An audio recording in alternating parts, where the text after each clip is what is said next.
बिहार में नीतीश कुमार और तेजस्वी यादव की महागठबंधन सरकार के 1 साल पूरे हो गए। इन 1 साल में महागठबंधन सरकार की उपलब्धि क्या रही, संकट क्या रहा, चुनौती क्या रहा, आज की इस वीडियो में एक एक करके 5 पॉइंट के साथ हम समझेंगे। लेकिन उससे पहले जान लीजिए, इन 1 सालों में सरकार के सामने कई चुनौतियां रहीं। महागठबंधन घटक दलों के अंदर कई बार ऐसी परिस्थिति बनी, आरजेडी जेडीयू आमने सामने रही, मानो सरकार अभी के अभी गिर जाएगी। कई दफ़ा मंत्रियों के इस्तीफे लिए गए, तो कई बार लालू नीतीश ने एक साथ देश भर के नेताओं को मैसेज दिया कि भाजपा को हटाना भी संभव है। तो हम सबसे पहले शुरुआत करते हैं नीतीश कुमार की उपलब्धियों की। उपलब्धि नंबर 1, नीतीश कुमार ने बीजेपी के खिलाफ विपक्षी पार्टियों को एक मंच पर लाकर खड़ा कर दिया। महागठबंधन में जहां 7 घटक दल शामिल है, वहीं इंडिया जो विपक्षी दलों का नया गठबंधन बना है, जिसका नाम इंडिया INDIA है, उनमें कुल 26 पार्टियां शामिल हैं। तो ये एक बड़ी उपलब्धि महागठबंधन और बिहार सरकार की है, नीतीश कुमार की है, नीतीश कुमार और लालू यादव की कह सकते हैं। दूसरा, कई अड़चनों के बावजूद बिहार में जातिगत जनगणना शुरू हुआ, जिसका असर अब अन्य राज्यों में भी देखने को मिल रहा है। दरअसल बिहार में जाति आधारित गणना कराने का फैसला बिहार सरकार ने अपने पैसे पर करने का किया। अब देश के अन्य राज्यों में भी बिहार के तर्ज पर जाति गणना कराने का प्रेशर जो है वो बनाया जा रहा है, जिसकी शुरुआत बिहार से हुई। उपलब्धि नंबर 3, कई मौक़ों पर मतभेद के बावजूद महागठबंधन काफ़ी मजबूत हुआ है। कई दफ़ा आपने देखा कि कई जो पार्टियां हैं महागठबंधन के, वो आमने सामने रही कई मुद्दों को लेकर, चाहे वो शराबबंदी को लेकर हो या फिर रामचरित्र मानस को लेकर जो एक बड़ा विवाद शुरू हुआ। लेकिन बावजूद शीर्ष नेताओं ने इस कदर चीज़ों को ठीक किया, मानो और मजबूत हुआ। उपलब्धि नंबर 4, नीतीश कुमार बीजेपी के खिलाफ विपक्षी पार्टियों को राष्ट्रीय स्तर पर एकजुट करने में सफल हुए, जिसकी शुरुआत उन्होंने किया था। आज की तारीख में विपक्षी पार्टियां एकजुट होकर तमाम अपने व्यक्तिगत मतभेद को भुलाकर राष्ट्रीय स्तर पर विपक्षी पार्टियां एकजुट हो रही है।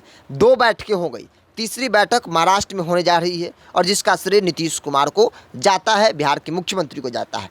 उपलब्धि नंबर 5 और आखिरी पॉइंट, नीतीश कुमार ने ट्रांसफ़र पोस्टिंग के मामले में दबाव की राजनीति हावी नहीं होने दी। तो नीतीश कुमार अपने फैसले और अपने कामों को लेकर जाने जाते हैं और ऐसा कहा जा रहा था कि राजद के साथ आ गए हैं, तो ऐसे में अब नीतीश कुमार खुद अपने फैसले खुद नहीं लेंगे, बल्कि तेजस्वी यादव और आरजेडी लेगी। लेकिन ऐसा नहीं।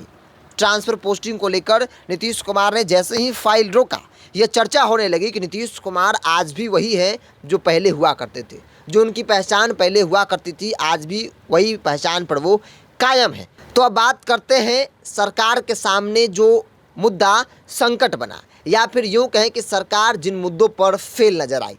पहला नंबर रोजगार शुरू हुआ, लेकिन समस्या आज भी बरकरार है। चूँकि याद होगा आपको, जब तेजस्वी यादव विपक्ष में थे तो रोजगार की बात करते थे, और जब सरकार में आए तो उन्होंने कहा था कि रोजगार जो है वो हम लोगों को देंगे। हालांकि रोजगार देने का काम भी उन्होंने किया, लेकिन उस पहल से बिहार की जनता और युवा जो है वो खुश नहीं है। दूसरा नंबर, सरकार के सामने बड़ी चुनौती कानून व्यवस्था है।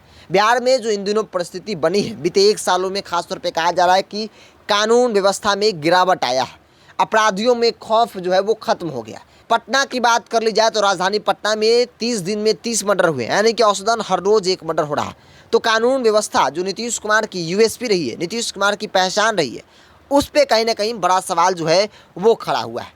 पॉइंट नंबर 4, जहरीली शराब से हुई मौत ने शराबबंदी को कटघरे में खड़ा कर दिया। जब से बिहार में शराबबंदी हुई है, चाहे वो NDA की सरकार हो या फिर महागठबंधन की सरकार हो, शराबबंदी एक बड़ा फेलुअर नीतीश कुमार के सामने रहा है। उन योजनाओं में से जो बुरी तरह से फेल है, एक शराबबंदी भी है। जहरीली शराब से मौत भी बड़े पैमाने पर देखने को मिला है और एक बड़ा सवाल जो है शराबबंदी पर लगातार खड़ा होते रहा और आज की तारीख में भी वो सवाल बड़ा है। अंतिम और बड़ा सवाल सरकार के सामने भ्रष्टाचार था। चूँकि नीतीश कुमार कहते हैं कि भ्रष्टाचार के साथ हम कभी समझौता नहीं कर सकते।